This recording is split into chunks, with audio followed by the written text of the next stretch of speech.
건군 60년, 자주 국방의 염원을 실현하기 위한 우리나라의 무기 개발 노력은 첨단 무기 국산화를 넘어 세계 최고 수준의 무기를 선보이는 데까지 이르고 있다.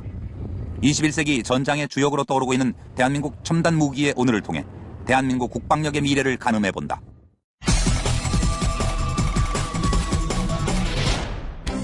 지난 2007년 미국 군사전문지 디펜스 뉴스는 주목할 만한 사실을 보도했다. 지금까지 미국의 무기 생산 하청업체 수준에 불과했던 한국의 방위산업이 세계 정상급 제품을 생산하는 글로벌 파워로 부상하고 있다는 내용이다.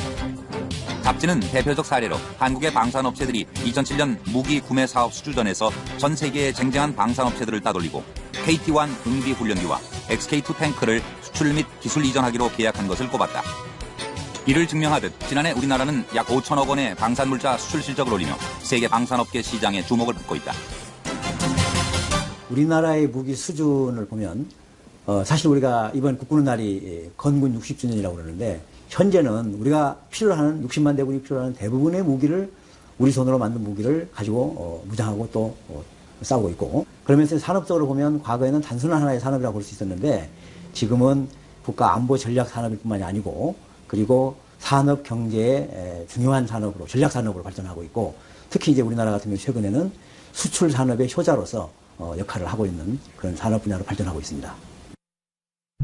약 12년의 개발 기간을 거쳐 순수 국내 독자 기술로 개발된 차기 전차 XK-2 흑표 전차는 세계 최강이라는 평가를 들었던 미국의 M1A2 SEP 전차나 프랑스의 르클레르크 전차와 비교해 성능과 가격 면에서 높은 경쟁력을 갖고 있다. 최근 터키와 기술 수출 계약을 성사시킴으로써 K2 전차의 해외 경쟁력은 이미 국제적으로 인정받는 계기가 되었습니다. 가격 면에서도 독일과 프랑스, 미국 등과 비교할 때 80 내지 90%의 수준으로서 충분한 국제 경쟁력을 갖고 있습니다.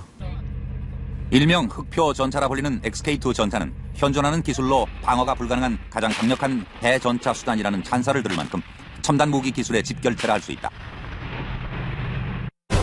XK-2의 가장 큰 장점은 현존하는 그 어떤 전차도 뚫을 수 있는 화력을 보유하고 있다는 점이다. 기존 K1A1 전차의 120mm 44구경 장포보다 1.3m 정도 더 긴 120mm 55구경 장활 강포를 장착하고 신형 전차 포탄을 갖춰 적 전차 파괴 능력이 월등히 향상된 것이다. 포의 위치를 상하, 좌우, 전후로 마음대로 제어할 수 있는 능력은 타의 추종을 불허한다.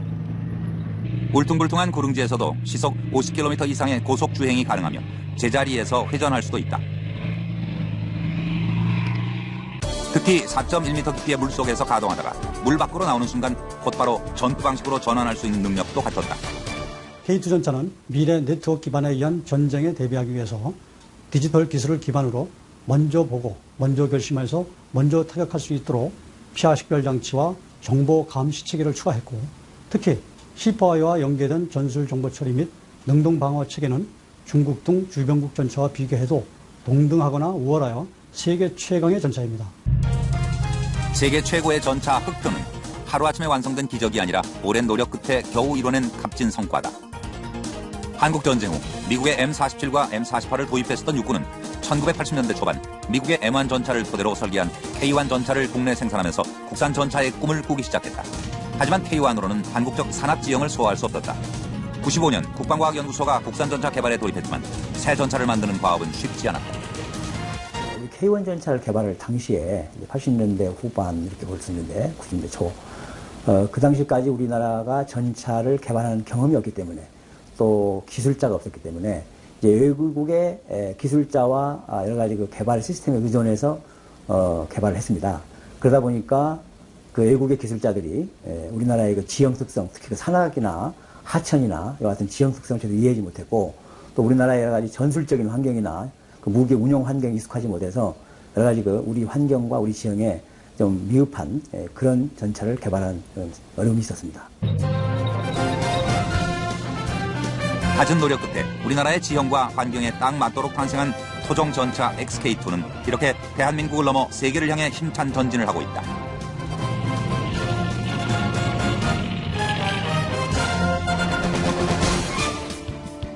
(2007년) 흑표 전차와 함께 터키에 수출된 KT-1 기본 훈련기 웅비의 경우 수출이 처음은 아니다. 2001년 인도네시아에 10대를 수출한 데 이어 두 번째 수출길에 오른다. 최초 국내 순수 독자 기술로 개발에 성공한 KT-1은 기본 훈련기로 대한민국 공군의 초중등 훈련 조종사 양성용 항공기다. 훈련용은 물론 전술 통제용으로 운영할 수 있도록 저위협 지역에서의 근접 지원 항공기 유도 통제, 저공 저속에 의한 전장 감시, 공중 통신 중계 임무 수행 능력을 부여했다. 또한 외부에 무장 장착이 가능하여 제한적인 근접 항공 지원 임무도 수행할 수 있는 다목적 고기동 항공기다. KT-1 개발은 고등훈련기, 차기 전투기 개발 등으로 이어졌다. 끊임없는 연구와 개발 끝에 얻어진 성과가 바로 T-50이다. 고등훈련기 T-50은 F-16에 비해 무게가 77%밖에 되지 않는 작은 몸집에 성능이 제한되기는 하지만 공격기로도 쓰이는 것이 가능하다는 강점을 갖는다. 낮은 운용 비용에 높은 훈련 효과, 고에너지 효율성, 탁월한 공격 능력으로 같은 급의 훈련기 가운데서는 최고의 성능을 지닌 것으로 평가되고 있다. T-50에는 수평 꼬리날개를 만드는 데 쓰인 천, 전방 시연 장치 등 기체 곳곳에 뛰어난 국산 기술이 숨어 있다.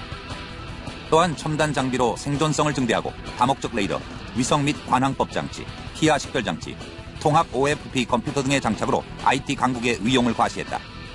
T-50은 향후 독자 개발 초음속 군용기 설계 기반을 마련했다는 의의를 가짐과 동시에 앞으로 수출 효자 품목으로도 제 몫을 다할 전망이다.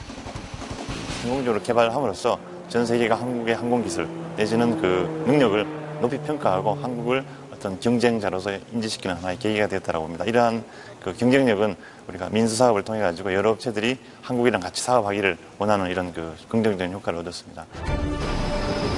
3년이 바다인 우리나라. 매년 세계 최대 연합해상훈련에서 뛰어난 작전 수행 능력을 인정받지만 장비와 무기면에서 주변의 중국과 일본 등의 비교가 되지 않았다. 이런 대한민국 해군에게 있어 2007년에 진수된 이지스함, 세종대왕함은 큰 의미를 갖는다.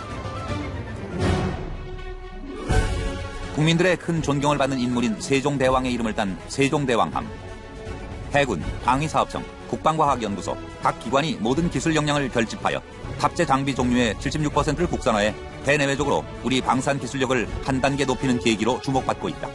세종대왕함은 특수 강판을 비롯한 미사일 수직 발사대, 대함 유도탄, 대잠 어뢰, 전자전 장비, 항해 레이더 등 주요 장비가 독자 기술로 개발됐다.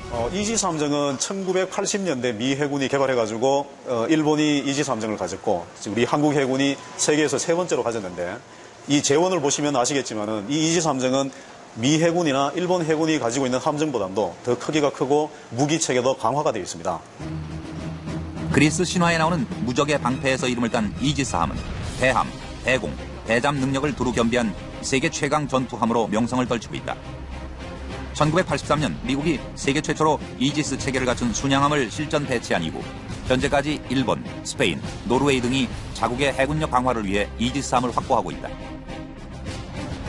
세종대왕함은 철통 방어력과 송곳 같은 공격력 등 월등한 성능을 자랑한다.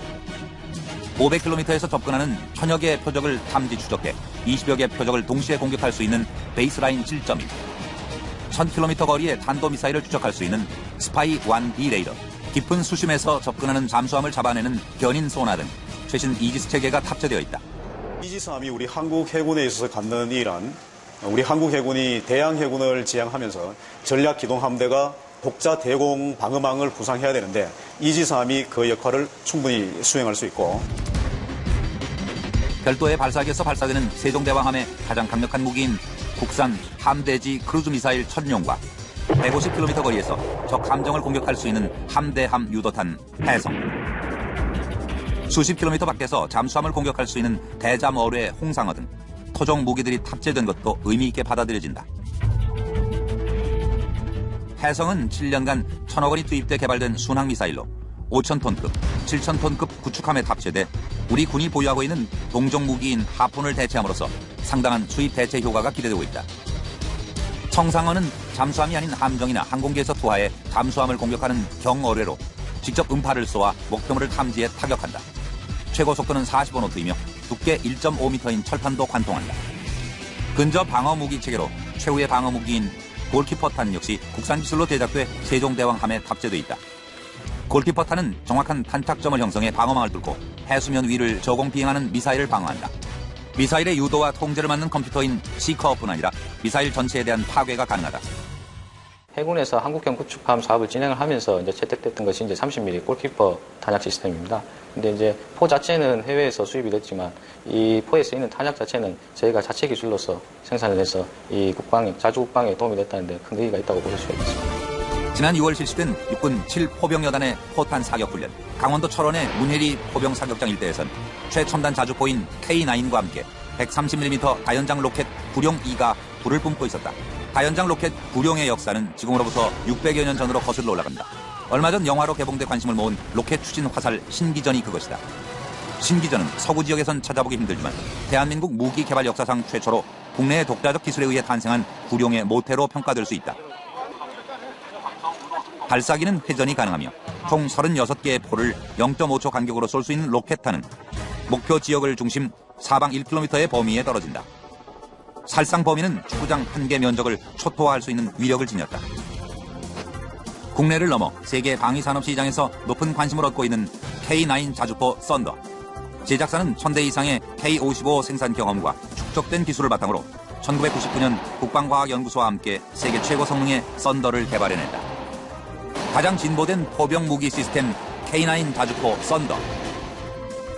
썬더의 가장 큰 특징은 사정거리가 길고 발사 속도가 빠르다는 것이다. 사정거리가 선진국 동급 무기에 비해 10km 긴 40km에 달해 군단급 작전 지역에서 적진의 한가운데를 타격할 수 있다. 다른 자주포가 이동 중 정차에 첫 포탄 발사까지 10분 안팎이 걸리는 데 비해 썬더는 첨단 자동 사격 통제 장치와 자동 송탄 장치를 갖춰 정차 후 1분 이내에 사격할 수 있다. 15초 내에 3발을 쏘는 급속 발사 기능도 동급 최강이다. 이런 자주포의 우수성은 이미 여러 나라에서 입증된 바 있다.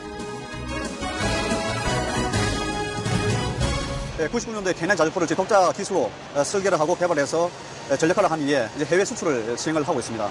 그리고 터키에 자주포를 수출한 이후에 저희 사업이 터키에서는 가장 성공적인 사업으로 인정을 받고 있고 또 거기에 또 기반으로 해서 현재 저희 나라의 다른 무기 체계가 또 수출이 확대될 수 있는 그런 기반을 구축을 또 한 바가 있습니다. K9 자주포 썬더는 전용 탄약 운반차 K10과 함께할 때 위력이 배가 된다. 국내 독자 기술로 개발된 K10 탄약 운반 장갑차는 탄약 집적소에 쌓여있는 탄약이나 트럭 위에 탄약을 적재해 사격 진지로 이동시켜 K9 자주포에 보급하는 자동화 로봇형 장비다. 특히 완전 자동화 제어 시스템은 세계 최초다. K9, K10 패키지의 위용은 우리나라가 2010년 세계 자주포 시장 1위를 점할 수 있는 충분한 동력이 되리라는 전망이다.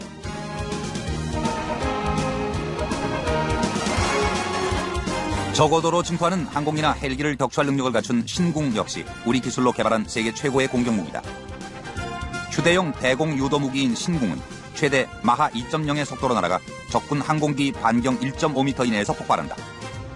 최대 사정거리 7km, 최대 고도 3.5km를 날아가는 신궁은 야간 조준기를 이용해 시야 확보가 어려운 야간에도 사용 가능하며 낮은 고도로 접근하는 헬기와 전투기를 격추시킬 수 있다.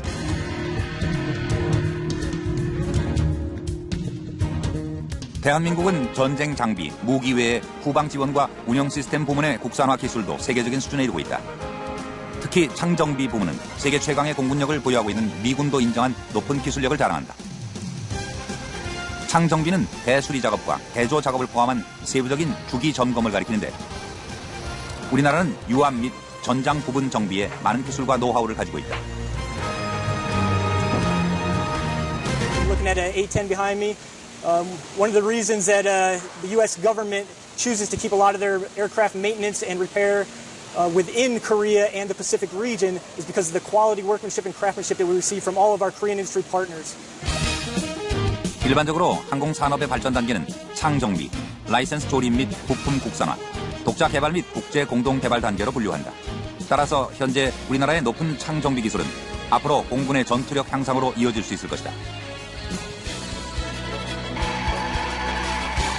전자전, 네트워크전의 양상을 띠는 현대전에서 막강 화력 무기 체계만큼 중요한 부분이 전투용 소프트웨어 시스템이다. 특히 탐지 레이더와 유도 무기 시스템 기술의 발달도 눈여겨볼 만하다. 다기능 탐색 레이더 철매는 현재 군에서 운영 중인 저고도 호프 체계의 저고도 탐지 레이더, 중고도 탐지 레이더, 추적 레이더, 저가 식별용 레이더의 기능을 하나로 통합시킨 최첨단 레이더다. 천마 시스템은 20km까지 헬기나 항공기 같은 대공 표적을 탐지해 유도탄을 발사 명중시키는 단거리 대공 무기 유도 시스템이다. 미래의 현실화될 로봇 전쟁에 대한 국산화 노력도 끊임없이 계속되고 있다. 무선 네트워크를 기반으로 하여 전방 및 해안선 정찰과 지뢰 감지 기능에 중점을 둔 로봇 개발은 이미 일정 정도 진보를 보이고 있는 상태다.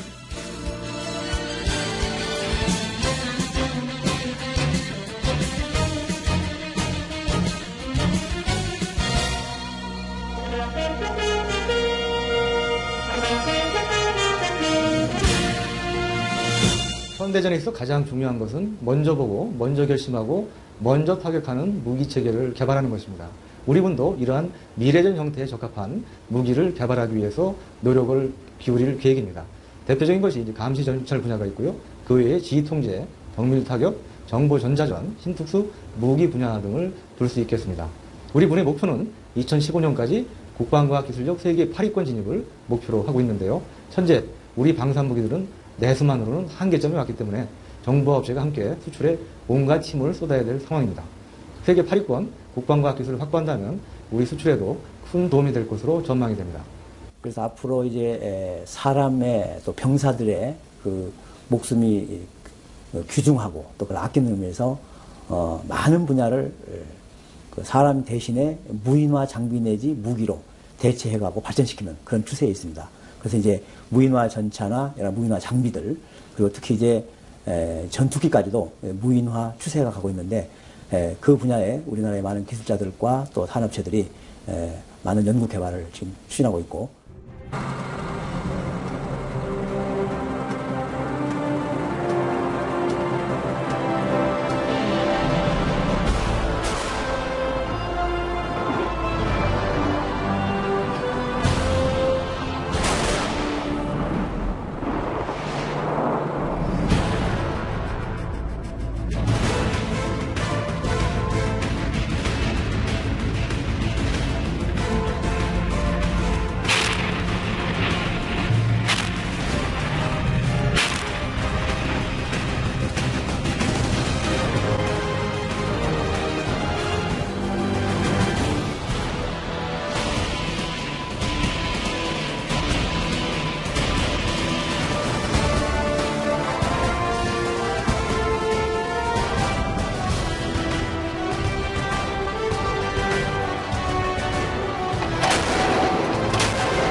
타조 국방의 염원을 실현하기 위한 우리나라의 무기 개발 노력은 첨단 무기 국산화를 넘어 세계 최고 수준의 무기를 선보이는 데까지 이르고 있다.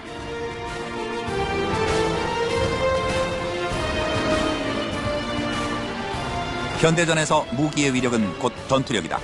때문에 첨단 무기 개발은 전쟁을 유발하는 것이 아니라 오히려 전쟁을 억제하는 역할을 한다. 특히 대한민국은 지구상 유일한 분단 국가로 남아있다. 급변하는 안보 환경에 대응해야 하는 우리의 무기 개발 노력은 자주 국방의 꿈을 실현함은 물론 인류 평화에 이바지하는 데 일익을 담당할 것이다.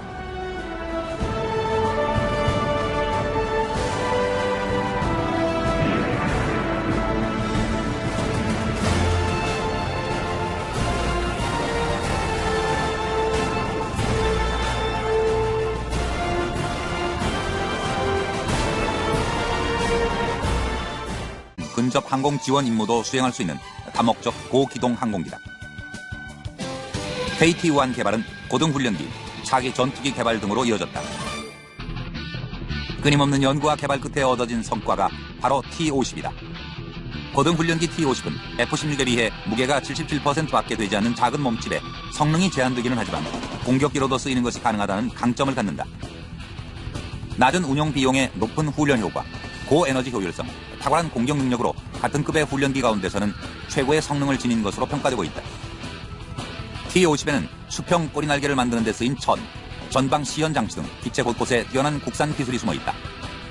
또한 첨단 장비로 생존성을 증대하고 다목적 레이더, 위성 및 관항법 장치, 피하 식별 장치, 통합 OFP 컴퓨터 등의 장착으로 IT 강국의 위용을 과시했다. T-50은 향후 독자 개발 초음속 군용기 설계 기반을 마련했다는 의의를 가짐과 동시에 앞으로 수출 효자 품목으로도 제 몫을 다할 전망이다. 성공적으로 개발함으로써 전 세계가 한국의 항공기술 내지는 그 능력을 높이 평가하고 한국을 어떤 경쟁자로서 인지시키는 하나의 계기가 되었다고 봅니다. 이러한 그 경쟁력은 우리가 민수사업을 통해 가지고 여러 업체들이 한국이랑 같이 사업하기를 원하는 이런 그 긍정적인 효과를 얻었습니다. 삼면이 바다인 우리나라. 매년 세계 최대 연합 해상 훈련에서 뛰어난 작전 수행 능력을 인정받지만 장비와 무기면에서 주변의 중국과 일본 등의 비교가 되지 않았다. 이런 대한민국 해군에게 있어 2007년에 진수된 이지스함, 세종대왕함은 큰 의미를 갖는다. 국민들의 큰 존경을 받는 인물인 세종대왕의 이름을 딴 세종대왕함. 해군, 방위사업체, 건군 60년. 자조 국방의 염원을 실현하기 위한 우리나라의 무기 개발 노력은 첨단 무기 국산화를 넘어 세계 최고 수준의 무기를 선보이는 데까지 이르고 있다. 21세기 전장의 주역으로 떠오르고 있는 대한민국 첨단 무기의 오늘을 통해 대한민국 국방력의 미래를 가늠해본다.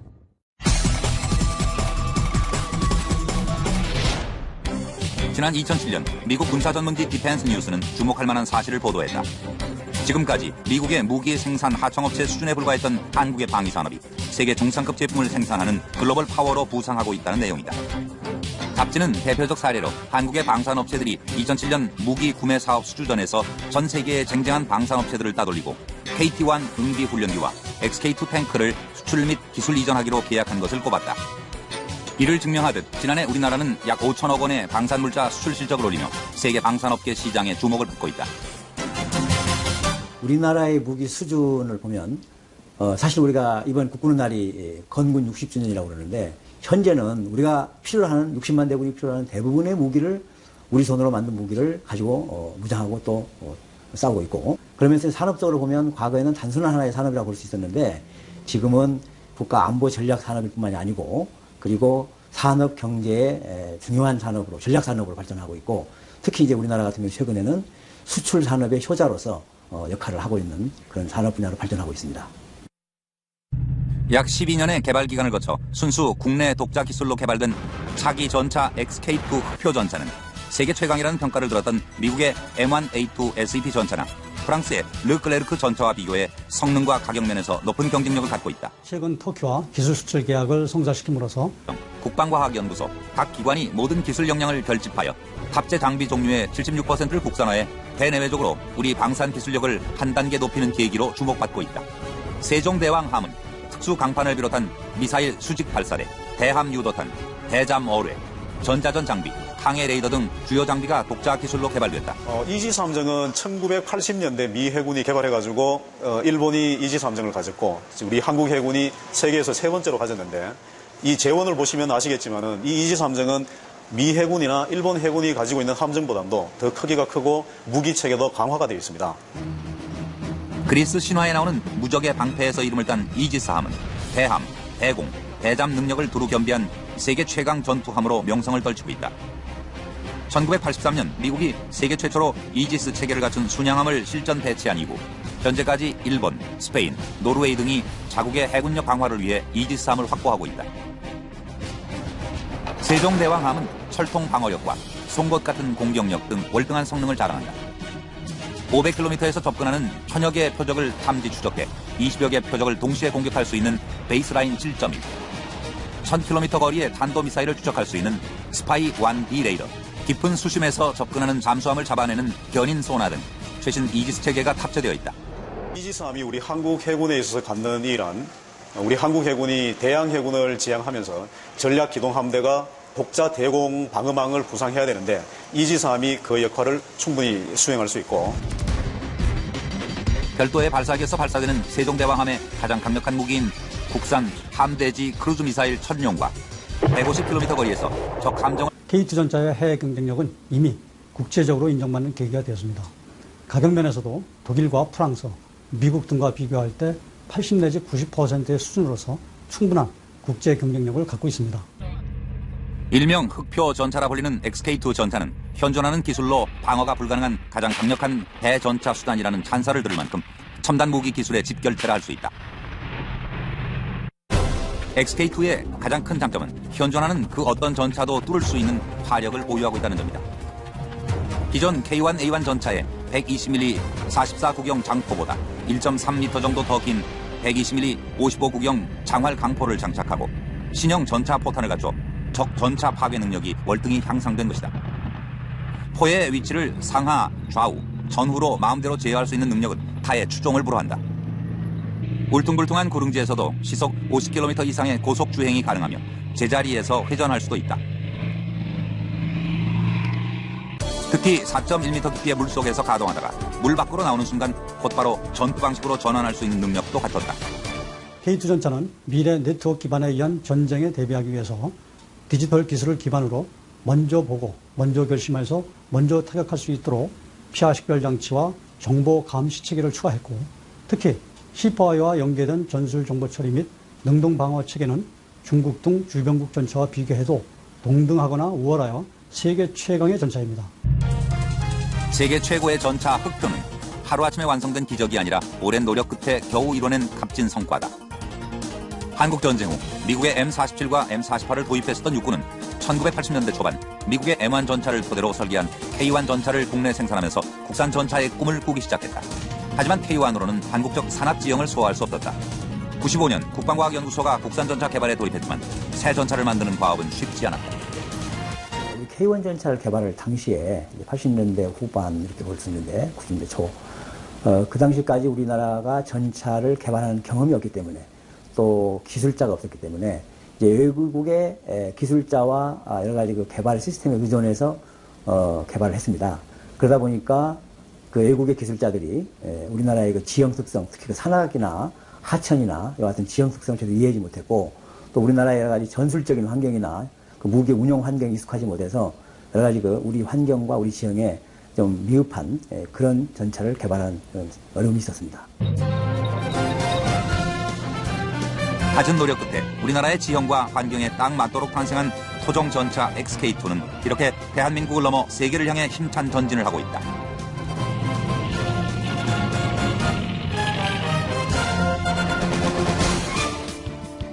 (2007년) 흑표 전차와 함께 터키에 수출된 KT-1 기본 훈련기 웅비의 경우 수출이 처음은 아니다. 2001년 인도네시아에 10대를 수출한 데 이어 두 번째 수출길에 오른다. 최초 국내 순수 독자 기술로 개발에 성공한 KT-1은 기본 훈련기로 대한민국 공군의 초중등 훈련 조종사 양성용 항공기다. 훈련용은 물론 전술 통제용으로 운영할 수 있도록 저위협 지역에서의 근접 지원 항공기 유도 통제, 저공 저속에 의한 전장 감시, 공중 통신 중계 임무 수행 능력을 부여했다. 또한 외부에 무장 장착이 가능하여 제한적인